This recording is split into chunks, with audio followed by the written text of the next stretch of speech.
تم کو کیا ہوا ہے کہ اللہ کی راہ میں اور ان بے بس مردوں اور عورتوں اور بچوں کی خاطر نہیں لڑتے جو دعائیں کیا کرتے ہیں کہ اے پروردگار ہم کو اس شہر سے جس کے رہنے والے ظالم ہیں نکال کر کہیں اور لے جا،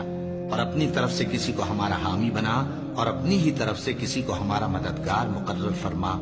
جو مومن ہیں وہ تو اللہ کی راہ میں لڑتے ہیں، اور جو کافر ہیں وہ شیطان کی راہ میں لڑتے ہیں، سو تم شیطان کے مددگاروں سے لڑو اور ڈرو مت، کیونکہ شیطان کا داؤ کمزور ہوتا ہے۔ اے جہاد سے ڈرنے والو، تم کہیں رہو، موت تو تمہیں آ کر رہے گی، خواہ مضبوط قلعوں میں رہو۔ کہہ دو کہ اگر تمہارے باپ اور بیٹے اور بھائی اور بیویاں اور خاندان والے اور مال جو تم کماتے ہو اور تجارت جس میں مندی سے ڈرتے ہو اور مکانات جن کو پسند کرتے ہو اللہ اور اس کے رسول سے اور اللہ کی راہ میں جہاد کرنے سے تمہیں زیادہ عزیز ہوں تو ٹھہرے رہو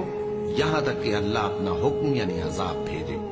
اور اللہ نافرمان لوگوں کو ہدایت نہیں دیا کرتا۔